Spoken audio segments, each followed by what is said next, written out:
네, 이번 시간에는 영어권에 대해서 한번 설명을 드리겠습니다. 영어권이라는 얘기 들어보셨죠?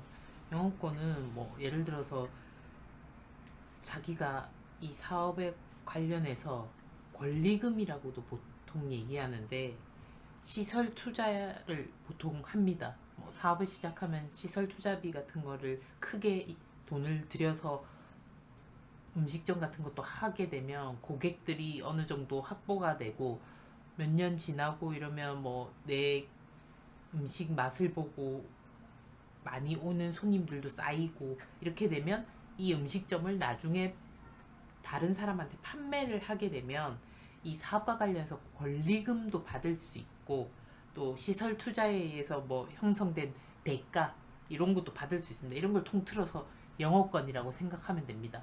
뭐 나의 노하우와 뭐 영업의 비밀, 고객의 확보 이런 것들이 모두 영어권을 형성하는 거라고 생각하시면 되죠. 그러면 이 영어권은 부가세 과세 대상이냐 아니냐?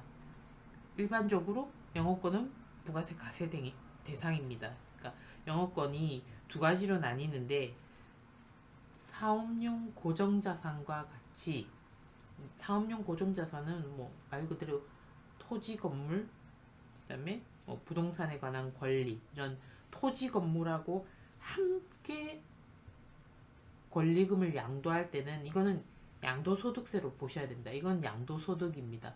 그러나 제가 말하고자 하는 거는 그 외 영어권만 달랑 파는 경우가 있습니다. 이 사업용 고정자산 말고 그 외 영어권만 양도하는 경우 이때는 기타 소득입니다. 그래서 이 기타 소득은 이럴 때 경비율이 요번에 2017년도 4월인가부터 바뀌어서 70%로 됐죠. 이전에는 80%였는데 이제 경비율이 70%로 바뀌어서 기타 소득 금액의 70%를 빼고 기타 소득 세율 20% 하면 결국 이거는 6% 지방세까지 하면 6.6% 기타 소득세를 원천 징수하면 이거는 기타 소득으로 영어권 양도는 과세되고 끝납니다. 그래서 영어권 양도는 기타 소득으로 원천 징수가 되고 이 부분에 대해서 부가세도 원래는 영어권의 대가에 대해서는 부가세를 과세를 해야 된다. 이 정도는 알고 계셔야 됩니다. 그래서 나 음식점 하던 거 딴 사람한테 판다.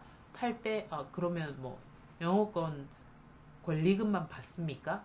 아니면 거기에 뭐 토지 건물 이런 거 다 같이 넘깁니까? 이렇게 물으면 대부분 임차하고 있는 사업장의 음식점들이라서 권리금만 받고 많은 경우가 있습니다. 이러면 이 권리금에 대해서 돈을 이 권리금을 파는 사람, 매도인이죠. 이 음식점을 파는 사람하고 사는 사람, 매수인이 있을 겁니다. 그럼 이 사람이 이 사람한테 돈을 주겠죠. 이 권리금 영업권에 대해서 대가를 줍니다. 이러면 이 사람은 소득이 생기죠. 이게 기타 소득이라는 거죠. 영어권 양도에 대해서.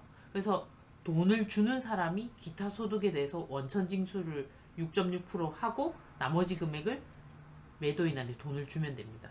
그러면 이 사람은 소득이 생기는 거고 매수인 입장에서는 얘는 영어권이라는 고정자산으로 해서 5년간 상각을 통해서 비용 처리를 하면 되죠.